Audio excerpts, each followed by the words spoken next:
The day of my father's funeral dawned cold and gray, fitting weather for what would become the most pivotal moment of my life. I stood in front of the mirror adjusting my simple black dress, the best I could afford on a research assistant's salary, while my stepsister Vanessa's words from last night's wake echoed in my head. God, Sarah, couldn't you at least pretend to dress appropriately? It's embarrassing enough having you here. My father, Dr. David Chen, brilliant scientist and family disappointment, according to my stepmother Isabella, had died suddenly of a heart attack in his small laboratory on the outskirts of the city. The same laboratory where he'd spent countless nights after being kicked out of the family mansion 5 years ago, when Isabella decided his obsession with failed experiments was too much to bear. The funeral was being held at the Chen family estate, a sprawling mansion that had once been my childhood home. Now it felt like enemy territory. As I walked through the ornate gates, memories flooded back. Dad teaching me chemistry in the kitchen, conducting experiments with baking soda and vinegar, his eyes lighting up when I asked questions about his research. Well, look who decided to show up. Isabella's voice cut through my reverie. She stood at the top of the marble stairs, a vision in designer black, her perfectly manicured hand resting on the banister. Next to her, my stepsister Vanessa smirked, both of them looking more like they were attending a fashion show than a funeral. It's my father's funeral, I replied quietly. Of course I'm here. Ah yes, your father. Isabella's lips curved into a cold smile. The brilliant Dr. Chen, who chose his precious experiments over his family's reputation. Tell me, Sarah, did he ever manage to create anything worthwhile in that rusty lab of his? Or did he die as he lived, a failure? I felt my hands clench into fists, but kept my voice steady. My father was not a failure. Really? Vanessa chimed in, her diamond earrings catching the light. Is that why he was living in that disgusting little lab while we maintained the family's social standing? Face it, Sarah, he was an embarrassment, just like you. The funeral service was torture. I sat in the back row, watching as Isabella played the grieving widow perfectly, accepting condolences from Silicon Valley's elite with graceful nods and dainty dabs at dry eyes. The true irony was that half these people hadn't spoken to my father in years, not since Isabella had systematically cut him off from his social circles. And now, the priest announced, Dr. Chen's widow would like to say a few words. Isabella glided to the podium, a picture of elegant grief. David was a dreamer, she began, her voice thick with fake emotion. Perhaps too much of a dreamer. He chose to pursue his unique ideas rather than focus on our family business. But he was a good man in his way. I wanted to scream. This woman had no right to talk about my father. She hadn't seen him in the last 5 years, hadn't witnessed his dedication, his passion, his absolute certainty that he was on the verge of something revolutionary. After the service, as people began to disperse, Isabella cornered me by the refreshment table. Now, about your father's lab, she said, dropping all pretense of grief. I'll be sending people to clear it out tomorrow. Whatever junk you left behind will be disposed of. You can't do that, I protested. That lab was his life's work. Actually, I can. The property belongs to Chen Industries, which as CEO, I control completely. Your father was merely allowed to use it out of my generosity. She smiled, showing perfect white teeth. Unless, of course, you can afford to buy it. We both knew I couldn't. My salary as a research assistant barely covered my rent in a tiny apartment. I thought not, Isabella continued. Don't worry, I'll have them throw away his things with all the respect they deserve. She paused, examining her manicure. Oh, and Sarah, don't bother coming back to the mansion. Now that your father is gone, there's really no reason for us to maintain any pretense of family ties. I left the funeral with tears burning in my eyes, but I refused to let them fall. Instead of going home, I drove straight to Dad's lab. The small industrial building looked shabby compared to the mansion. But to me, it had always felt more like home than that cold, perfect house ever did. Using my key, the one thing Dad had insisted I always keep, I entered the lab. The familiar smell of metal and chemicals wrapped around me like a comfort blanket. Everything was exactly as he'd left it. Equations scrawled on whiteboards, computer screens displaying complex molecular structures, and his old leather notebook sitting on the main workbench. That notebook. Dad had carried it everywhere, constantly making notes, drawing diagrams, muttering about getting the sequence right. Isabella had always mocked it. calling it his book of failures. With trembling hands, I picked it up. The leather was worn soft from years of use, the pages dog-eared and coffee-stained. As I opened it, a letter fell out, addressed to me in my father's messy handwriting. "My dearest Sarah," it began. "If you're reading this, something has happened to me. I need you to know that everything I've worked for, everything I've sacrificed, it wasn't for nothing. The formulas in this notebook, they work. The molecular stabilization sequence is complete. But there are people who would kill for this technology, people who wouldn't understand the importance of using it ethically. That's why I could never tell Isabella or go public before it was ready." My hands started shaking as I read further. The failed experiments Isabella had mocked. They were preliminary tests for a revolutionary carbon capture technology, a process that could literally pull greenhouse gases from the atmosphere and convert them into clean energy. If this worked, it would be worth billions, maybe trillions. But more importantly, it could help save our dying planet.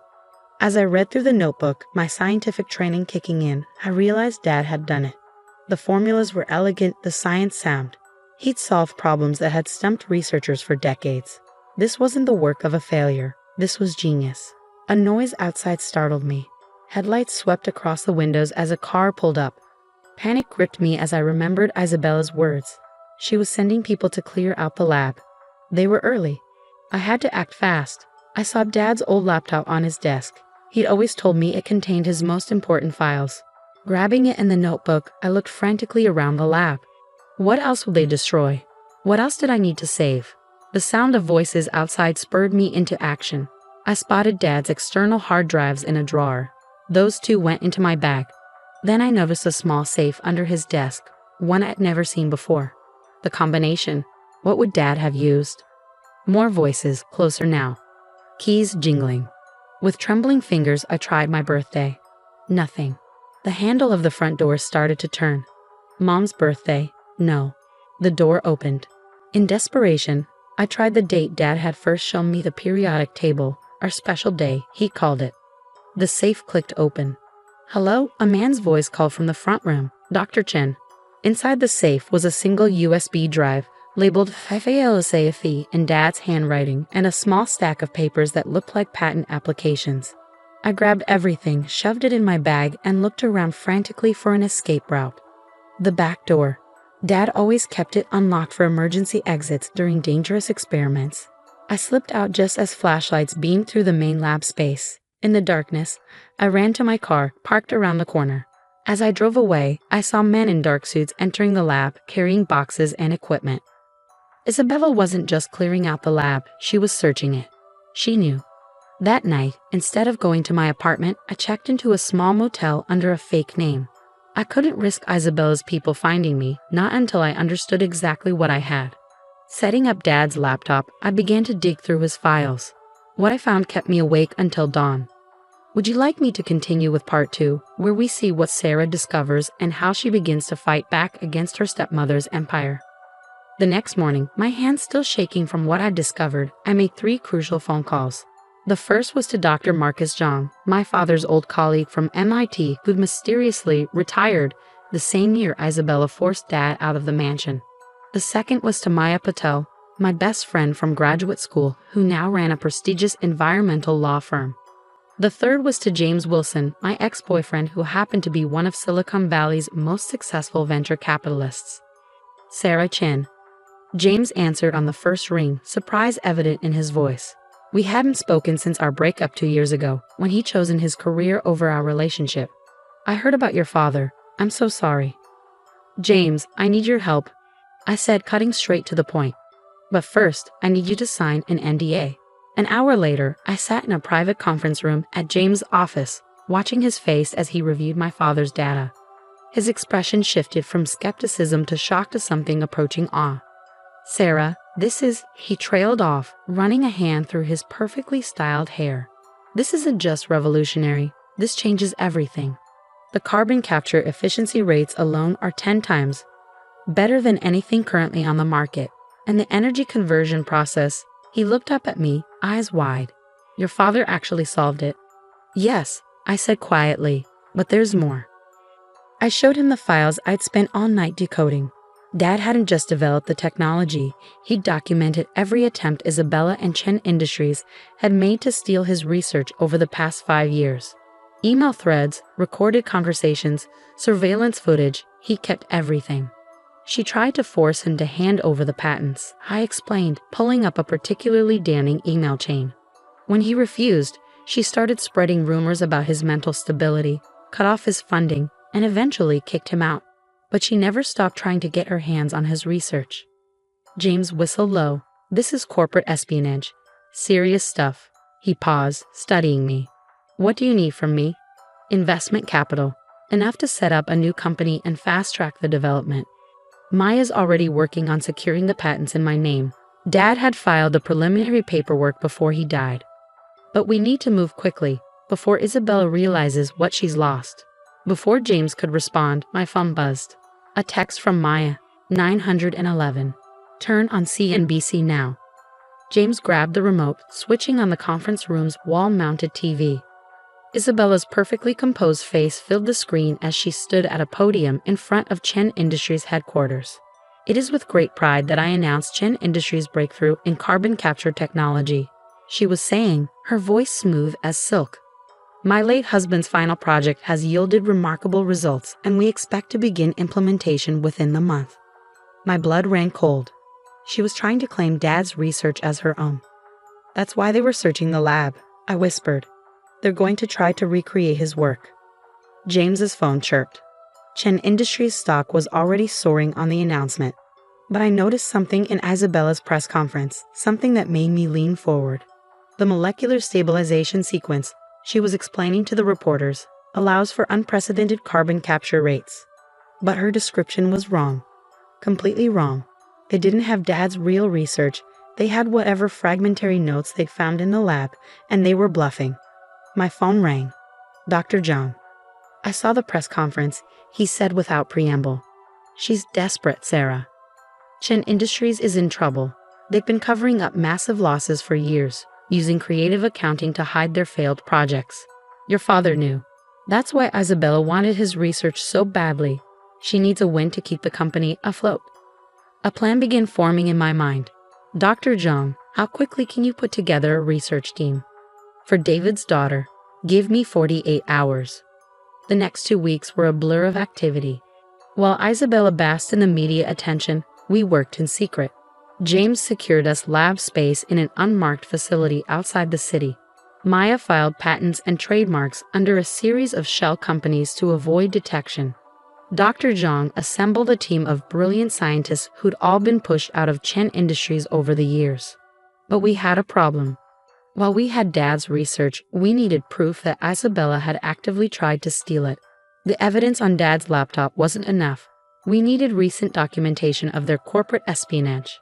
That's when Vanessa's greed proved useful. My stepsister called me out of the blue, her voice syrupy sweet. Sarah, darling, I've been thinking about how awful we've been to you. Let me make it up to you over lunch. I knew it was a trap, but I accepted it anyway. The restaurant she chose screamed old money, all dark wood and crystal chandeliers. Vanessa was already there, wearing what probably cost more than my yearly salary. I feel terrible about how things ended at the funeral, she began, signaling for wine. And I want to help you. Help me? Of course. I know things must be difficult for you now, financially speaking. And well, she leaned forward conspiratorially. I know you have something Mother wants. Something from your father's lab? Ah, there it was. If you help us recreate your father's research, Mother's willing to be very generous. 7 figures generous. I took a sip of wine, buying time. And if I refuse? Vanessa's smile turned sharp. Don't be difficult, Sarah. Mother always gets what she wants, one way or another. What she didn't know was that I was recording every word. That afternoon, I met with Maya to review the recording. It's good, she said, but we need more. We need proof that Isabella knows her announcement was false. I might be able to help with that, a quiet voice said from the doorway. We turned to find Lisa, Isabella's personal assistant, standing there nervously.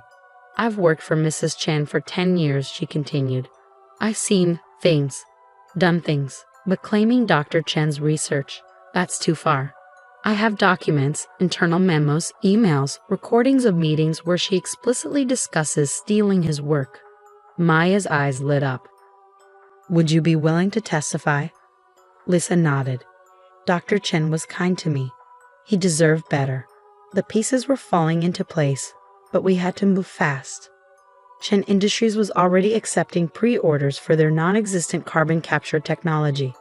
They'd announced a demonstration for major investors in 1 week. It was time to spring our trap.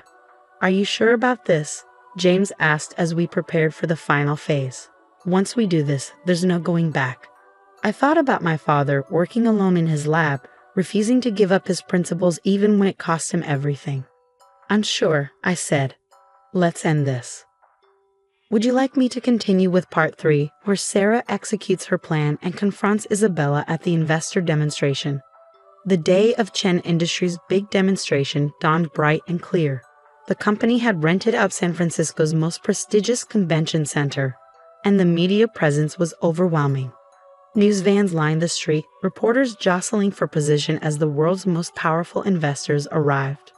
I watched the live stream from our own facility, where Dr. Zhang and our team were making final adjustments to the real carbon capture prototype. We'd worked around the clock for 2 weeks, fueled by coffee and determination to bring my father's vision to life. Everything's ready, James said, adjusting his tie. As planned, he was attending the demonstration as a potential investor. Maya's team is in position, and the SEC agents are standing by. I nodded, checking my phone. A text from Lisa. She's nervous.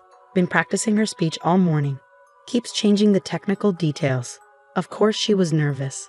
Isabella was about to attempt explaining technology she didn't actually have. Mrs. Chen, a reporter's voice came through the live stream. Your company's stock has risen 300% since announcing this breakthrough. What do you say to skeptics who claim the technology isn't possible? Isabella's laugh tinkled like breaking glass. I say wait until the demonstration. My late husband's genius will speak for itself. I felt my blood boil at her casual appropriation of Dad's work, but I forced myself to stay calm. Everything depended on timing. At exactly 2 p.m., Isabella took the stage. The convention center was packed with investors, media, and tech industry elite. Vanessa sat in the front row, looking smug. Ladies and gentlemen, Isabella began. Today marks a historic moment in the fight against climate change. Chen Industries' revolutionary carbon capture technology will transform our world. She launched into her presentation, and I had to admire her acting skills. She spoke confidently about molecular bonds and energy conversion rates, delivering the carefully memorized script flawlessly. But I could see the panic in her eyes when questions started coming from the audience. Could you explain the stabilization process in more detail? One scientist asked. Isabella's smile flickered. Of course, the process involves specialized molecular sequencing. But how do you prevent degradation during the conversion phase? Another expert pressed. Our proprietary technology, Isabella started, but she was floundering. That's when James stood up. Perhaps a demonstration would be more convincing. Isabella's relief was palpable. Yes, absolutely.